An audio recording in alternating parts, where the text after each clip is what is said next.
بسم اللہ الرحمن الرحیم. ناظرین السلام علیکم. پروگرام کشمیر میگزین کی ایک نئی ایپیسوڈ کے ساتھ میں ہوں یاسر رحمان. ناظرین، جب ہم مسئلہ کشمیر کے حوالے سے بات کرتے ہیں، اس کے ریزولوشنز کے حوالے سے بات کرتے ہیں اور کشمیریوں کے اوپر جو ظلم و بربریت کے پہاڑ آئے روز ٹوٹتے ہیں اس کے اوپر بات کرتے ہیں، تو یقیناً ایک آواز جو ہے وہ کشمیر سے جاتی ہے، آزاد کشمیر سے. ایک آواز پاکستان سے جاتی ہے اور ایک بڑی توانا آواز جو ہوتی ہے اسے ہم کہتے ہیں جو ہمارا ڈائسپورا ہے، اس کی آواز جاتی ہے. وہ ڈائسپورا پوری دنیا میں آباد ہے، وہ امریکہ میں بھی آباد ہے، یورپ میں بھی آباد ہے، یو کے میں بھی آباد ہے، اور وہی ڈائسپورا جو ہے وہ آواز بنتا ہے وہاں کے پاور سینٹرز تک.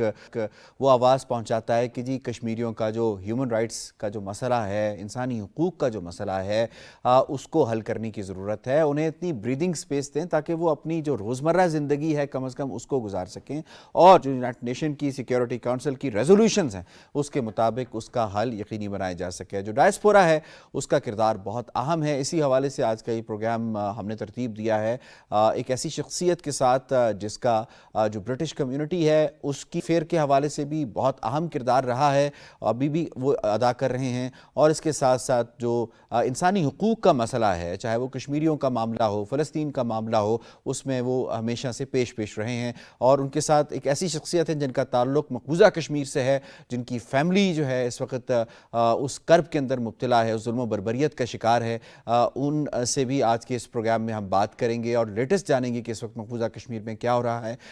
جس شخصیت کی میں بات کر رہا ہوں جناب، آپ لارڈ میئر برمنگھم کے ہیں. کاؤنسلر محمد افضل آپ کا نام ہے اور فرسٹ سٹیزن آف برمنگھم ہے. آپ کا تعلق گنگال ایک علاقہ ہے دینے کے قریب، جہلم ڈسٹرکٹ میں یہ آتا ہے. وہاں سے 1969 میں آپ نے انگلینڈ موو کیا تھا. 1970 میں آپ نے لیبر پارٹی جوائن کی تھی. 1982 میں آپ فرسٹ مسلم پاکستانی کاؤنسلر آن برمنگھم سٹی کاؤنسل بنے تھے، اور جو کہ second in the whole of you کے بھی ہیں. اور اس کے بعد آپ کی انوویشنز کی وجہ سے، آپ کی کئی ایسے آئیڈیاز جو کہ انوویٹو ہونے کی وجہ سے گورنمنٹ پالیسیز کا حصہ رہے. آپ وہاں پہ ایک ورک فورس ہے جسے بیم ورک فورس کہا جاتا ہے، یعنی black Asian and minority ethnic. وہاں پہ آپ نے اتنا زبردست کام کیا کہ ان کی جو 4% جو پرسنٹیج تھی ورک فورس کی اس کو بڑھا کر آپ نے 35% کر دیا 2004 میں. آپ فرسٹ فاؤنڈر جو ہے، یا فاؤنڈر کہہ سکتے ہیں، member of Birmingham Central Mosque کے بھی ہیں، اور آپ وہ شخصیت ہیں جنہوں نے برٹش جو پاکستانی ہیں یا کشمیری ہیں یا مسلمان بالخصوص ہیں ان کے لیے حلال گوشت کی فراہمی کے لیے راہ ہموار کی تھی، لیجسلیشن کی تھی، جس کی وجہ سے یہ سارا معاملہ ہے. ری الیکٹڈ آپ 10 دفعہ ری الیکٹ ہو چکے ہیں. بائی پروفیشن اکاؤنٹنٹ بھی رہے ہیں، بزنس بھی رن کیا ہے، اور منگلا ڈیم میں آپ نے اس کی پروجیکٹ کے اوپر 4 سال کام بھی کیا ہے. وہ شخصیت جناب آج ہمارے ساتھ موجود ہیں، lord mayor of Birmingham councillor Muhammad Afzal صاحب. بہت بہت شکریہ سر. آپ کا جو انٹروڈکشن ہے وہ میں پڑھ رہا تھا، میں کہ آپ کی شخصیت کے حوالے سے اگر پروگرام کرنا چاہے تو یہ دورانیہ ہمارا کم پڑ جائے. اور ہمارے ساتھ موجود ہیں جناب الطاف احمد بٹ صاحب، چیئرمین جے کے سالویشن موومنٹ، جے کے وائس آف وکٹمز. بہت ہی توانا آواز کشمیریوں کے حوالے سے. الطاف بٹ صاحب بہت بہت شکریہ آپ کا. To start with Lord mayor of Birmingham صاحب، افضل صاحب، آپ انسانی حقوق کا جو معاملہ ہے اس کو دنیا، خاص طور پہ جب بھی کوئی معاملہ اٹھتا ہے ایسٹ کی طرف، چاہے ہم مڈل ایسٹ کی بات کر لیں، مقبوضہ کشمیر کے حوالے سے بات کر لیں، تو دنیا ویسٹ کی طرف دیکھتی ہے کہ وہ انسانی حقوق کا بڑا خیال رکھتے ہیں. اس وقت اگر مقبوضہ کشمیر کی حوالے سے بات کی جائے تو ایک ہی بات ہے کہ سب سے بڑا مسئلہ وہاں پہ انسانی حقوق کا ہے. اس کو کتنی حد تک وہاں پہ سمجھا جاتا ہے اور اس پہ کتنا نوٹس کیا جاتا ہے اور کتنا ایکشن کے حوالے سے بات کی جاتی ہے سر؟ میں سمجھتا ہوں کہ ویسٹ میں انسانی حقوق کا خاص خیال رکھا جاتا ہے، اور وہ کوشش بھی کرتے ہیں کہ کسی طریقے سے بھی انسانی حقوق، کوئی بھی شخص جو ان ملکوں میں رہ رہا ہے اس پہ کوئی زد نہ آئے. And they always very strongly defend the human rights. And those who abuse it, I think we should condemn that, because ہر انسان کا کچھ بنیادی حقوق ہیں، اور وہ بنیادی حقوق اللہ تعالیٰ نے ہمیں دیے ہیں، اور ہمیں ان سے وہ حقوق چھیننے نہیں چاہیے. اور یو کے میں ماشاءاللہ بنیادی حقوق جو ہیں وہ دیکھیں کہ کتنے ہزار بلکہ ملین کے حساب سے امیگریشن ہوئی ہے، اور جو بھی لوگ وہاں گئے ہیں انہیں ایکول سٹیٹس، ایکول شہری کا سٹیٹس دیا گیا. اور برطانیہ میں مذہبی آزادی ہے، خواہ آپ کا تعلق مسلمانوں سے ہو، کسی بھی فرقے سے ہو، وہ آپ کو اپنی عبادت گاہوں میں اپنے فرائض ادا کرنے کی اجازت ہے، بالکل فریڈم ہے، کوئی پابندی نہیں ہے۔ اسی طرح اسکولوں میں بڑا ایکول ٹریٹمنٹ کیا جاتا ہے، اور وہاں اگر ریلیجس لینگویج ریلیجس اسٹڈیز پڑھائی جائیں تو وہاں پر بھی جو 3-4 مین ریلیجن ہے جس میں اسلام بھی شامل ہے، اس کے بارے میں بھی بتایا جاتا ہے کہ بھائی، تو میں یہ سمجھتا ہوں کہ انفارچونیٹلی ویسٹ میں تو انسانی حقوق لوگوں کو مل رہے ہیں، لیکن بعض اوقات دوسری جو حکومتیں ہیں ان حکومتوں میں انسانوں کو ان کے بنیادی حقوق نہیں مل رہے، اور اس لیے ہمارا فرض ہے کہ جہاں کہیں بھی وہ نہیں مل رہے، we should try to improve the condition of those people and try that they should have their basic rights. Diaspora کا جو کردار ہے اس پہ میں یقیناً آتا ہوں۔ الطاف بٹ صاحب، جبری گمشدگیوں کا معاملہ ہو، بچوں کے اغوا کا معاملہ ہو، 600 سے زائد بچے جو ہے اغوا کر دیے گئے، اور یہ خود ہندوستان کے ایک ڈپارٹمنٹ کی اپنی رپورٹ ہے، ان کی ہوم منسٹری کی اپنی رپورٹ ہے مقبوضہ کشمیر سے، اور ان کا کوئی پتہ نہیں ہے۔ اسی طریقے سے خواتین کے ساتھ زیادتیوں کا معاملہ ہو، اس وقت یہ معاملہ جو ہے ڈیموگرافک چینجز کی طرف بڑھ چکا ہے۔ اب نام نہاد الیکشنز کی طرف مودی رجیم جو ہے وہ جا رہی ہے مقبوضہ کشمیر کے۔ کس طرح دیکھتے ہیں کہ وہاں پہ انسانی حقوق کی کتنی بدترین پامالیاں ہو رہی ہیں؟ دیکھیں یاسر، اگر آپ پوسٹ 5 اگست دیکھ لیں، اس سے پہلے کی داستانیں جو ہیومن رائٹس وائلیشن ہے، بچوں کو بلائنڈ کرنا، ان کو اغوا کرنا، وہ اس کا ایک اور پیٹرن تھا۔ لیکن 5 اگست کے بعد جو نریندر مودی اور اس کے جو کولیگس ہے، خاص طور پہ امیت شاہ ہے، جی ڈوبل ہے، جو ان کی طریقہ کار ہے وہ بالکل ڈیفرنٹ ہے۔ آپ نے جو بھی 600 بچوں کی بات کی ہے، میں بالکل اس کو ڈینائی کروں گا۔ جب آپ 5 اگست کی کہانی کو دیکھتے ہیں تو 11,000 بچوں کو وہاں پہ، جن کی ایج مور دین 18 سال نہیں تھی، ان کو گرفتار کیا گیا تھا، اور ان میں سے آلموسٹ جو ہے 50% بچوں کو ان کے والدین نے بیلز کے اوپر رہا کروا لیا۔ لیکن اس میں اکثر بچے ابھی تک جو ہے کنسنٹریشن کیمپس کے اندر ہے، وہ بھی اغوا ہے، بیسیکلی اغوا ہے۔ ان کو جو ہے موٹیویٹ کیا جا رہا، ان کو کنسنٹریشن کیمپس میں اسی لیے رکھا گیا۔ تو یہ بھی جیسا کہ ابھی لارڈ صاحب نے یہاں پہ بات کیا، دنیا کے ہر ایک انسان کو اس کے حقوق موجود ہے، وہی حقوق ہمارے بھی ہیں، چاہے بھلے ہم ہندوستان سے آزادی چاہتے ہیں، لیکن اس کا مطلب یہ نہیں کہ ہمارے جو ہے حقوق کی انسانیت جو ہے وہ سلب کیا جائے۔ پھر آپ نے ابھی جو بات کی، ابھی آپ دیکھ لیں، پچھلے سال کی بات ہے، صحافت ایک ستون ہے ہر قوم کے لیے، ہر ملک کے لیے۔ مور دین 6 جرنلسٹ ہیو بین کلڈ۔ صرف اس بنیاد پہ ان کا کوئی قصور نہیں، اگر انہوں نے وہاں پہ کہیں ہیومن رائٹس وائلیشن دیکھی، اس کی انہوں نے آواز بلند کی ہے۔ پھر آپ ابھی جائیں، یہ جو آپ نے ماس گریوز کی بات کی ہے، یہ وہاں پہ ہزاروں کی تعداد میں ہے۔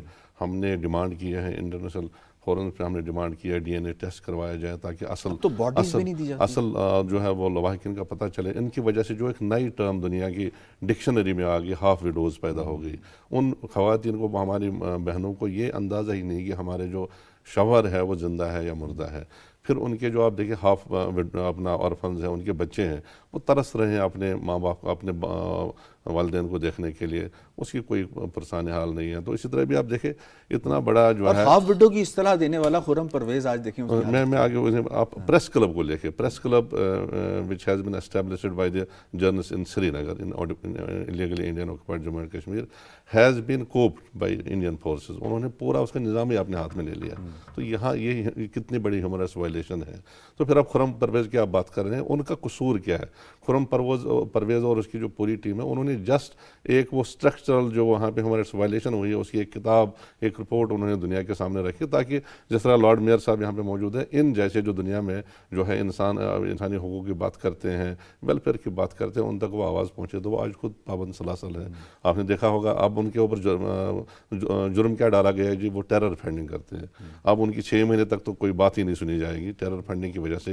یہ جو اوپا ایک ٹانگ سے معذور ہے اور ان کو بڑی تکلیف ہو رہی ہے۔ اس میں جو سب سے اہم بات کرنے والے، جو میں نے کہا بیفور 5 اگست، پوسٹ اگست کی بات اس سے پہلے وہاں پہ ہم نے ٹاڈا، افصفا اور بہت سارے انہوں نے قانون نافذ کیے، لیکن اس کی ضمانتیں ہوتی تھی، 5-6 مہینے بعد وہ کاش بھی ہو جاتا تھا، بیل آؤٹ بھی ہو جاتا تھا۔ لیکن اب انہوں نے یہ جو اوپا ان لافل ایکٹیویٹیز پریونشن ایکٹ کو جو کیا، یعنی میری فیملی، میری والدہ وہاں پہ، شی از آلموسٹ 90 ایئر اولڈ، میں ان کے ساتھ بات کروں، اگر میں اس میں اپنے بھائی کے ساتھ بات کرنا چاہوں یا کسی اور کے ساتھ، اس کے اوپر بھی اوپر لگ جاتا ہے، کوئی وہاں پہ بات کرنے پہ لگ جاتا ہے۔ میں خود یہ I am witness of this, میں بڑی مشکل سے اپنی والدہ سے بات کرتا ہوں، باقی کوئی جرت ہی نہیں کرتا۔ میرا بھتیجا بانجا بہنیں وہ بات ہی نہیں کرتی والدہ اس حد تک. اور مجھے یہ بھی پتہ چلا کہ کچھ عرصہ پہلے جب یہ جو میں والدہ سے بات کرتا ہوں تو پولیس جو ہے یہ جو NIA والے ہیں وہ وہاں پہنچے اور میرے بھائی سے انہوں نے پوچھ تاچھ کی, چونکہ میں بلال کے فون پہ بات کرتا ہوں, کہ اس نے کہا یار والدہ سے بھی آپ بات نہیں کرنے دیں گے جو 90 ایئر اولڈ ہے. تو آپ خود اندازہ کریں کہ ہیومن رائٹس کی کیا سچویشن ہے انڈین آکوپائڈ زون کے. بٹ صاحب جب مجھ سے بات کریں, ان کی آنکھوں میں یقیناً جو آنسو ہیں وہ یقیناً اس بات کی غماز ہیں کہ کس قدر کشمیریوں کے ساتھ وہاں پہ ظلم ہو رہا ہے. Coming back to you lord mayor صاحب, اگر ہم بات کر لیں ڈائسپورا کے کردار کے حوالے سے, ایک تو ماشاءاللہ آپ کی صورت میں جیتی جاتی تصویر ہمارے سامنے موجود ہے, جس طرح سے وہاں پہ آپ نے گرو کیا اور کمیونٹی کی آپ خدمت کر رہے ہیں. ڈائسپورا کو اپنا جو علاقہ ہے جس کو وہ چھوڑ کر وہاں پہ آباد ہوئے ہیں, اس سے کنیکٹ کرنے کی کتنی ضرورت ہے, اور جو کور ایشوز ہیں جس ایشو کی آج ہم بات کر رہے ہیں, انسانی حقوق کا ایسا مسئلہ, اس کو پروپیگیٹ کرنے کی اگلی یوتھ کے اندر اس کو ٹرانسفر کرنے کی کتنی ضرورت ہے, ڈائسپورا کتنا اہم کردار ادا کر سکتا ہے؟ میں سمجھتا ہوں کہ ڈائسپورا کافی امپورٹنٹ رول ادا کر سکتا ہے, چونکہ اب جب ہم امیگریٹ ہوئے تھے تو اب تو ہماری second generation, third generation and in some cases fourth generation بھی ہے. تو وہ سب لوگ بڑے اچھے پروفیشنل ہیں اور ان کا کافی انفلوئنس ہے, اور ایون ہاؤس آف کامن پہ بھی کافی ممبرز آف پارلیمنٹ ہیں جو اوریجنلی جن کے پیرنٹس وغیرہ مائگریٹ کر کے گئے تھے. تو ڈائسپورا کوشش کر رہے ہیں, لیکن اس کے لیے ضروری ہے کہ یہ ہماری جو حکومت ہے یہ بھی انہیں انکریج کرے کہ وہ پاکستان آیا کریں, پاکستان سے ان کا جو لنک ہے وہ کمزور نہ ہو. اور ڈائسپورا کا آج کا جو سب سے بڑا مسئلہ ہے وہ یہ ہے کہ ان کے والدین وغیرہ نے اگر یہاں پہ کوئی پلاٹ یا زمین خریدی ہوئی ہے تو اس پہ مافیا یا قبضہ مافیا نے کنٹرول کر بالکل ٹھیک ہے. اچھا, اس سے یہ ہو رہا ہے اس سے یہ ہو رہا ہے کہ ڈسکنیکٹ کہ لوگ جو ہیں وہ ڈسکنیکٹ ہو رہے ہیں, وہ ڈسکریج ہو رہے ہیں. ٹھیک ہے, اور پھر وہ ہم یہ چاہتے ہیں کہ یہ تعلقات مضبوط ہوں, وہ مضبوط ہونے پہ کمزور ہو رہے ہیں. تو اس میں گورنمنٹ کا یہ بھی ایک فیکٹر ہے جو آپ بیان کر رہے ہیں. اب ہم دوبارہ اگر ہیومن رائٹس کے پہلو کے حوالے سے آئیں, ہم نے یہ دیکھا کہ 5 اگست ہوا 2019 تو دنیا نے بڑا زبردست نوٹس کیا. جو دنیا کے موقر ادارے ہیں انہوں نے اس کے اوپر رپورٹنگ کی, انہوں نے مضامین لکھے, انہوں نے اس کے اوپر کالمز لکھے. دنیا جو ویسٹ خاص طور پہ جس کی بات کر رہے ہیں, آپ نے بٹ صاحب کی سٹوری سنی, اس طرح کے لاکھوں ایسے لوگ ہیں جو کہ اپنے اوریجن کے ساتھ واپس جانا چاہتے ہیں, کنیکٹ ہونا چاہتے ہیں, لیکن وہ نہیں ہو پا رہے, ان سے بات نہیں کرنے دی جا رہی. دنیا نے نوٹس تو بڑا لیا ہے اس کے اوپر. لارڈ میر صاحب یہ فرمائی کہ یہ جو ویسٹ ہے اس رسپونڈ کب کرے گا, کیونکہ جو یہاں کی اٹراسٹیز ہیں یا ظلم ہے یا انسانی حقوق کی پامالیاں ہیں, ہم یہی دیکھتے ہیں کہ جی اس کو ایک کشمیری اس نگاہ سے دیکھتا ہے کہ وہ پار سینٹرز تک جائیں اور وہ آگے سے رسپونڈ کریں اس کو. اس کے لیے یہی ہے کہ جو ہمارے جو ممبرز آف پارلیمنٹ ہیں وہ اس مسئلے پہ کو اٹھائیں, اور میرا خیال ہے کہ wherever there is abuse of human rights people should raise that issue. اور ہمارے جو ممبرز آف پارلیمنٹ ہیں وہ دن اٹھاتے بھی ہیں, لیکن یہ ہے کہ اس کے لیے میں سمجھتا ہوں کہ ہماری حکومتیں جو ہیں ان کا بھی فرض ہے کہ اس کو وہ صحیح پرسپیکٹو میں تھرو فارن آفس وہ پیش کریں. اور پھر زیادہ جو ابیوز کی بات ہے اس کے لیے یہ بھی ضروری ہے کہ اس کے لیے ایویڈنس اکٹھی کی جائے, اور وہ فیکٹس اینڈ فگرز جو ہیں وہ دوسری جو حکومتیں ہیں انہیں پہنچائے جائیں اور ان کے ساتھ میٹنگ کی جائے تاکہ انہیں پتہ چلے کہ کیا کیا ابیوزز ہوئے ہیں. ٹھیک ہے, تو BCO ریزولوشنز تو یقیناً آپ کی جو پارلیمنٹ ہے UK کی اس نے بھی تو پاس کی ہیں اس حوالے سے, اس کا مطلب ہے اس تک بھی تو کچھ نہ کچھ پہنچ رہا ہے جس کی وجہ سے وہ رسپونڈ کر رہی ہے, اور خاص طور پہ 5 اگست کے بعد تو بہت زیادہ اس کے اوپر کام ہوا ہے. لیکن آپ کہہ رہے ہیں کہ اس پہ رسپونڈ کرنے میں اس لیے ٹائم لگ رہا ہے کہ دنیا انتظار کریے ہمارے پاس ایویڈنسز آئیں.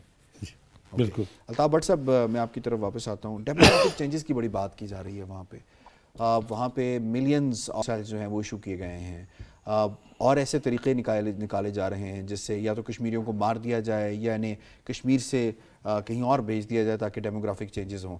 کیا ہندوستان اپنے مضموم جو مقاصد ہیں ان میں کامیاب ہو پائے گا؟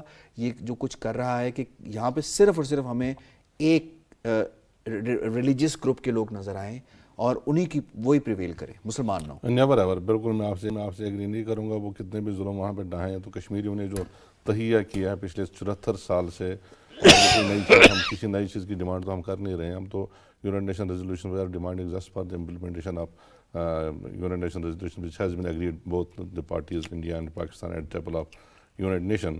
تو میں سمجھتا ہوں کہ یہ جو ڈیموگرافک چینج کا انہوں نے ایک طریقہ کار, میں نے اس لیے کہا کہ پہلے اور پیٹرن تھا, اب انہوں نے بالکل ایک نیا انداز, ہمیں تو اندازہ تھا کہ انہوں نے کرنا کیا ہے, لیکن دنیا یہ سمجھ رہی تھی کہ شاید اس پیمانے پہ اتنا بڑا وہ چینج نہیں لائیں گے. As per my information 3.4 million fake and illegal domiciles has been issued to the non-Kashmiris, especially to the RSS goons.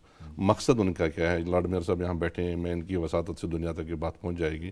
ان کا مقصد کیا؟ 32 سال انہوں نے ہمارے ساتھ وہاں پہ, یعنی نبرت ازما ہم ان کے ساتھ رہے, ہم ان کو نکلنے کی بات کرتے ہیں, وہ ٹارچر کرتے ہیں, 3rd ڈگری ٹارچر کیا, ڈسیبلڈ پرسنز ہیں, ماس گریوز ہے, ہر چیز وہاں پہ کرنے کے باوجود جب انہوں نے دیکھا کہ کشمیری ہمارے سامنے سرنڈر کرنے کے لیے تیار نہیں ہے, تو دے ڈیسائیڈڈ 2 چیزیں کہ ہم ڈیموگرافی چینج کر لیں تاکہ ہم دنیا کو یہاں کل جب ان کے گونز وہاں پہ جائیں گے وہ لیس ہتھیار کے ساتھ ہوں گے, قتل غارت گری ہوگی, دنیا کو بتائیں گے کوئی تحریک آزادی کشمیر کی, کوئی پلیبسائڈ کی, کوئی ریفرینڈم کی بات نہیں ہے. تو ہندو مسلم فسادات ہے جس طرح ہندوستان کی باقی ریاستوں میں ہیں. ایک ان کا یہ وابلہ ہوگا. ایک جو انہوں نے اس کے ساتھ ساتھ بہت ہی بڑی وائلیشن ہے, ہیومن رائٹس وائلیشن ہے, جس کی طرف آپ اگلے, میں تو کہتا ہوں اس کے کہیں پروگرام کیے جا سکتے ہیں کہ 72 سال جب انہوں نے دیکھا کہ کشمیری سرنڈر نہیں کرا, جو اس کا ول پاور ہے آزادی کا, ریفرینڈم کا, وہ ٹوٹ نہیں رہا, تو ہماری جو نیچرل ریسورسز جو اللہ تعالیٰ نے ہمیں دی ہیں انہوں نے ان کو برباد کرنا شروع کیا. بالخصوص آفٹر پوسٹ 5 اگست آپ دیکھ لیں, میں اکثر میں نے ہاؤس آف کامن UK میں یہ بات کی, اور وہاں پہ ایوری آئی واز ٹیئرفل جب میں نے یہ بات کی کہ وہاں پہ millions metric ton apple produce کیا جاتا ہے ایپل آرچرڈ سے, جو وہاں کی اکانومی کی ایک ریڑھ کی ہڈی ہے. وہاں پہ والنٹ اتنا پروڈیوس کیا جاتا ہے, شاید ہندوستان کے آئی ایم ناٹ ایگزیکٹلی جو ہے وہ 30% آؤٹ آف ٹوٹل والنٹ جو پورے ہندوستان کا وہ انڈین آکوپائڈ جموں کشمیر سے پروڈیوس کیا جاتا ہے. سیفران ایک یونیک قسم کی چیز ہے جو $5,000 پر kg بکتا ہے, یعنی 8-10 لاکھ روپیہ 1 kg بکتا ہے. اس کو تباہ انہوں نے کرنے کی کوشش کی ہے. مقصد ان کا یہ ہے کہ یہ جو کشمیری ہے, جو مقبوضہ کشمیر میں رہتا ہے, اس کی دیوار کے ساتھ لگ جائیں. اور اس کے بعد یہ جو بالکل اس میں کوئی دوسری بات نہیں ہے کہ جو فلسطین کے ساتھ انہوں نے اسرائیل والا فارمولہ ہی ہے کہ یہ جو اس میں ایک بڑی, میں آج آپ کو ایک بات بتاؤں گا, I have got these words from Indian occupied Kashmir. یہ بالکل اسرائیل نے بھی فلسطین میں یہی کیا تھا, کشمیری میں میں کو بتاؤں, ریلیو چلیو یا گلیو. ریلیو کا مطلب ہو گیا ہمارے ساتھ مل جائیں, چلیو کا مطلب ہوگا یا بھاگ جائیں, یا گلیو گلنے کا مطلب ہوگا پھر مرنے کے لیے تیار ہو جائیں. This is the formula of Narendra Modi and his agencies occupied Kashmir کی ڈیموگرافک چینج کرنے کا یہ بہترین طریقہ. دیکھیں جو لڑنے والی قوت ہوتی ہے وہ 10-15% ہوتی ہے جو سامنے ریزسٹ کرتے ہیں. تو ان کا میں سمجھتا ہوں یہی پلان ہے کہ ریلیو چلیو گلیو کا فارمولا کر کے کچھ کو ماریں, کچھ کو جیلوں میں ڈالیں اور کچھ کو وہاں سے بھگائیں. لیکن میں سمجھتا ہوں یہ اب ان کی بھول ہے, کیونکہ ہم نے تو اپنے بزرگوں سے سنا تھا, لیکن اب جو ہمارے وہاں پہ ینگسٹرس ہیں انہوں نے اپنی آنکھوں سے دیکھا, برہان مظفر وانی اور بہت سارے ایسے جو بھی جوان وہاں پہ لیڈ کر رہے ہیں, جس طرح انہوں نے کل کیا ہے. تو میں سمجھتا ہوں کہ یہ اب انتقام کی اس میں جو ہے وہ پڑ گیا ہے. کشمیری نیور ایور, وہ کبھی سرنڈر نہیں کرے گا. عطاف بٹ صاحب بینگ کشمیری, آپ کے سامنے لارڈ میئر صاحب بھی بیٹھے ہیں, ان کی پولیٹیکل بہت زبردست قسم کی ایکوٹی ہے, ان کو بڑا ٹائم وہاں پہ گزرا ہے. کیا سوچتے ہیں کہ بطور کشمیری آپ کا جو ایشو ہے وہ ویسٹ کس طرح سے دیکھے, ہینڈل کرے, رسپونڈ کرے, تاکہ کیوں کہتے ہیں کہ اکثر یہ بات اس بات کی نظر ہو جاتی ہے کہ اکنامک ٹائز ہیں, شاید اس وجہ سے دنیا رسپونڈ نہیں کرتی, نوٹس تو کر رہی ہے بٹ رسپونڈ نہیں کرتی. بطور کشمیری آپ کی کیا ایکسپیکٹیشنز ہیں ویسٹ سے؟ یس, جس طرح آپ نے شروع میں کہا کہ 5 اگست کے بعد میں بھی اس میں بڑا یعنی خوش آئند سمجھتا ہوں, میں نے کئی جگہوں پہ اس کا ذکر کیا, لکھا بھی ہے. 5 اگست کے بعد ایک اچھی چیز ہو گئی, جہاں ظلم بڑھ گیا وہاں یہ کہ دنیا بھر کے لوگوں نے, ناٹ اونلی مسلمز اور پاکستانیز اوورسیز پاکستانیز, دنیا بھر کے لوگ کشمیریوں کے حق میں نکلے ہیں. لیکن جہاں لوگ نکلے ہیں وہاں کی گورنمنٹس نے اس کو اس طرح نوٹس نہیں کیا. انہوں نے اس کے اوپر کوئی ایسا اپنے آفسز کو استعمال کر کے ان کو چاہے تھا کہ یہ جو ظلم تشدد وہاں, میں تو کہتا ہوں چلو آزادی کے بعد ہم اگر دوسرے اسٹیپ پہ رکھ لیں, لیکن پوری طور پہ جو وہاں پہ اتنا بڑا فوجی کیمپ, دنیا کا سب سے بڑا فوجی کیمپ اس وقت, یعنی موسٹ جو اگر آپ دیکھیں militarized areas Indian occupied Jammu and Kashmir 1 million, دیکھیں آپ 1 ملین کہتے ہیں, اگر آپ مجھ سے پوچھیں گے تو میرے حساب سے یہ 1.5 ملین ہے. ان کے خانسامے اور ڈرائیور اور ان کے بچے اور سارے ملا کے 1.5 ملین جو ہے وہاں پہ ان کی فوجوں کی تعداد موجود ہے. جس طرح ایک دو رپورٹس آئے ہیں حکومت یورپین گورنمنٹ کی طرف سے, یو کے نے کیا, میری جو لارڈ میئر صاحب نے یہاں پہ بات کی ہے, ایم پیز کو میں نے دیکھا ہے, ایم ای پیز کو دیکھا, وہ بات کرتے ہیں, یعنی پرائیویٹلی وہ ہمیں بلائیں گے, کانفرنسز ہوں گے, لیکن جس طرح گورنمنٹ کو انیشیٹو لینا چاہے وہ ہمارا گلہ ہے پوری دنیا سے, امریکہ سے, یورپ سے, یو کے سے, کہ وائی ناٹ. اگر ان کے ایم ای پیز اس پہ بات کرتے ہیں تو اس کا مطلب ہے ان کی گورنمنٹس, یعنی ان کے وہاں کے جو ہیڈ آف کنٹریز ہے وہ بحث ہے, یا ان کے ذاتی مفادات ہندوستان سے, ہم تو اسی نظر سے اس کو دیکھیں گے. بینگ اے کشمیری آپ ہم دیکھتے ہیں when it comes to especially جب ہم بات ہیومن رائٹس کے حوالے سے کر رہے ہیں, اور یقیناً آپ بتا رہے ہیں کہ بڑا سینسٹیو ہے یورپ اس کے حوالے سے, ایک کشمیری کی آپ نے رودات سنی, آپ کیا سمجھتے ہیں کہ اس وقت دنیا کو اپنے ڈوئل سٹینڈرڈ سے باہر آ کر ایک کلیئر مائنڈ کے ساتھ ایک کلیئر پالیسی اپنانی چاہیے کہ جو ممالک اس کیٹیگری میں فال کریں گے, چاہے وہ اکنامک ٹائز ہوں, چاہے کوئی اور ٹائز ہوں, ہم اس کے اوپر جو ہے وہ ریکنسیڈر کریں گے, ریویو کریں گے. Don't you think it is high time to decide on this? I personally think British government actually, they believe that, and I also know that sometime when they give grants to some countries, human rights is one of the condition that they should follow the human rights. تو اس لحاظ سے تو ان کا British government کا تو یہ ہے کہ whenever they give development grants, they put human rights as part of the condition that in that country they should respect the human rights. Last moment جی الطاف بٹ صاحب, جو میڈیا ہے خاص طور پہ 5th جنریشن وارفیئر اس وقت چل رہی ہے, اور جو انڈین میڈیا کا کردار اس سارے معاملے کے اندر رہا ہے کہ وہ کشمیریوں کو بالکل ایک الگ سی مخلوق کر کے دکھاتے ہیں, جو فالس فلیگ آپریشن ہوتے ہیں اس کو زیادہ سے زیادہ جو ہے وہ پروپیگیٹ کر رہے ہوتے ہیں. اس میں آپ کیا سمجھتے ہیں کہ میڈیا کا کتنا کردار بنتا ہے, انٹرنیشنل میڈیا ہو, کہ اس کو ہائی لائٹ کرے اور اس کو ان پاور سینٹرز تک جائے, کوئی وہ رسپونڈ کریں, ایکشنز کریں اس کے اوپر؟ یاسر, یہ بالکل آپ نے بات صحیح کی ہے. جس انداز میں جارحیت کے ساتھ انڈین میڈیا ملائن کرنے کی کوشش کرا ہماری موومنٹ کو, ہمارے لیڈرز کو, یہاں میں آج اس موقع پہ یہ بھی بات کرنا چاہوں گا, لارڈ میئر کیلیم میں ہونا چاہیے, کیونکہ he has a very neutral office, but in تک پہنچانے کی بھی بات کریں. Asiya Andrabi as a woman leader, نہ اس نے کبھی دکھ اٹھایا, نہ کبھی اس نے جنگ کی ہے. شبیر شاہ کو آپ لے لیں, وہ پولیٹیکل ورکر ہیں, انہوں نے ہمیشہ جو ہے سیاسی انداز میں بات کی ہے, ہیومن رائٹس کو اجاگر کیا ہے. ایسے یاسر ملک کو آپ دیکھیں, ٹھیک ہے شروع میں انہوں نے, لیکن انہوں نے سیاسی پولیٹیکل ان کا پوسچر بن گیا. ان کو آپ دیکھیں, ان کو ڈیتھ سیلز میں رکھا گیا. سید علی گیلانی صاحب, سید علی, پھر آپ سید نہیں, آپ اشرف سرائی کو لے لیں. میں وثوق کے ساتھ یہ کہتا ہوں, اشرف سرائی کی جو ڈیتھ ہوئی ہے وہ جو ہے ڈیٹینشن اسیسنیشن ہوئی ہے, اور سید علی گیلانی 10 سال اپنے گھر میں رہا, یقیناً ان کو وہ فیسلٹیز نہیں ملی ہے, وہ اپنی صحت کو ٹھیک کر سکتے, تو اس کو بھی آپ اس زمرے میں ڈال سکتے ہیں. تو میرے کہنے کا مطلب یہ ہے کہ ریفرنڈم اپنی جگہ, یہ جو اس وقت وہاں پہ طوفان ہے, پرسپشن آف فیئر وہاں پہ جو ہے انہوں نے کریٹ کیا ہوا ہے, جو اس طرح میں نے بھی آپ کو کہا بندہ بات نہیں کر سکتا, اس کو یقیناً کمیونیکیٹ میڈیا کی کرنے کی ضرورت ہے. الطاف احمد بٹ صاحب, لارڈ میئر اور برمنگھم کاؤنسلر محمد افضل صاحب, دونوں مہمانوں کا بہت شکریہ. یقیناً ناظرین, ڈائسپورا بڑا کردار ادا کر سکتا ہے, اور ہمیں صرف انداز اپنانا ہے کہ جس انداز سے ہم یہ مسائل انسانی حقوق کا یہ جو المیہ ہے اس کو وہاں تک پہنچائیں, ان کے میسیج کو ایکٹیویٹ کریں, تاکہ وہ اپنے جو پارلیمنٹس ہیں یا جو بھی ان کی ڈیسیژن میکنگ باڈی ہے ان کے اوپر اثر انداز ہو سکیں, اور وہ پھر اپنی ٹائز کو ریکنسیڈر کر سکیں, ریویو کر سکیں. پروگرام کشمیر میگزین سے اتنا. یاسر رحمان کو دیجیے اجازت, اللہ نگہبان.